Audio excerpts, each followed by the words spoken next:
আসসালামু আলাইকুম। তো পাখি ইউটিউব চ্যানেলে সবাইকে স্বাগতম। চলে আসলাম নতুন আরেকটা ব্লগ নিয়ে। তো এই যে আজকে সকালবেলা ঘুমের থেকে উঠে ভাত চুলায় বসাই দিয়েছি, ডাল চুলায় বসাই দিয়েছি, কারণ গ্যাস থাকবে না। তো গ্যাস না থাকলে তো একটা সমস্যা।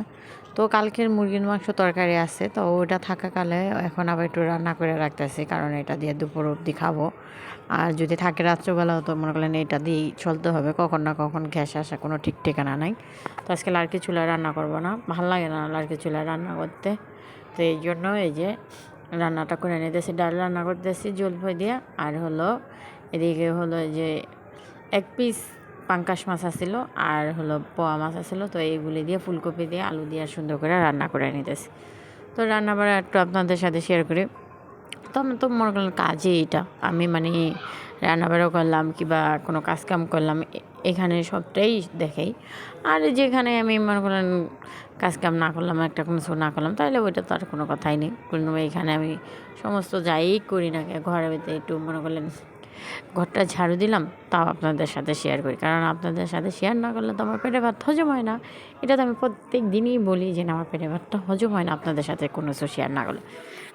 তো এই যে এখন তরকারিটা সুন্দর করে বসায় দিতেছি, আর ডালটা রান্না করা তো হয়েই গেল। তো ডাল রান্না করা শেষ হয়ে গেছে মানে আমার রান্না করাই শেষ, কারণ ভাত হয়ে গেছে, ডাল হয়ে গেছে, আর এখন শুধু এই তরকারিটা হলে তো আমার কাজ কাম শেষ। তো এই যে এদিকে আমি এখন বেসিনটা ধুইতেছি। তো বেসিনটা করলাম আমি কখন ধুইতেছি তা কি আপনারা জানেন? যে জানেন সে মনে করলেন কমেন্ট বক্সে এসে কমেন্ট করবেন, ঠিক আছে? আমি বেসিনটা কোন টাইমে ধুইছি। তো আজকে কাপড় পরছি, তো কাপড় টাপড় পরে আসছিলাম, সারাদিনই ঘরেই আসছিলাম।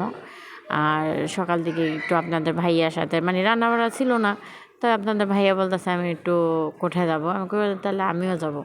তো পিছে পিছে আপনাদের ভাইয়ার সাথে গেলাম, যেন আমি কই দেখি যদি আবার ওই জায়গায় যাওয়ার কথা বলে যদি অন্য কোনোখানে জায়গা, তো এই জন্য পিছে পিছে থাকছি, তাইকে আপনাদের ভাইয়ারে পাহারা দিছি।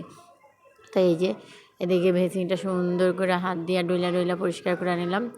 আর আমার থেকে মনে করলেন বাম হাতেতে ডান হাত দিয়ে কাজ করতে সবচেয়ে বেশি সুবিধা হয়।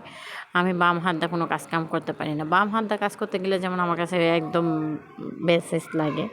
আমি সুন্দর করে ডান হাত দিয়ে বেসিনটা ধুয়ে নিলাম। তো নিচে দিয়ে সাবান দিয়ে ঢললাম না, তো এখন নিচে দিয়ে এভাবেই একটু পরিষ্কার করে দেবো। এভাবে পরিষ্কারই বেসিনটা মনে করেন একদিন দুই দিন ব্যবহার করলে না, পরের দিন এটা এভাবে ময়লা হয়ে যায়। তো এমনি মাসাল্লাহ দিলে আমার বড়ো ছেলে এটা বেসিন পরিষ্কার করে। আমি যদি মানে বলেই দিছি যে যখন দেখবা বেসিনটা একটু ময়লা ময়লা হয়েছে, বেসিনটার সাথে সাথে পরিষ্কার করে ফেলবা। তো ওই কাজটাই আমার বড় ছেলে করে, ওটার জন্য আর বলতে হয় না, ও বেসিনটা সুন্দর করে পরিষ্কার করে ফেলে। তো এই যে এদিকে আমার বেসিনটা পরিষ্কার করা শেষ। তো এখন চলে যাবো এই হাত ধুইয়ে একটু চা খাওয়াতে। তো চাটা খাইয়া তারপর হলো ভিডিও বানাইতে যাব। শর্ট ভিডিওতে আপনারা তো জানেন আমি রাত্রেবেলা শর্ট ভিডিও বানাই। তা আমার ছেলে বলতেছে আম্মু একটু স্টাইল করে দাঁড়াও তো, তোমার একটু ছবি তুলে দিই। তো আমি বললাম আচ্ছা ঠিক আছে তুলো। তো এই যে শর্ট ভিডিও বানানোর শেষের এটা ভিডিও। তো শর্ট ভিডিও বানাই আমি কীভাবে ওইটাই এই যে একটু করলাম।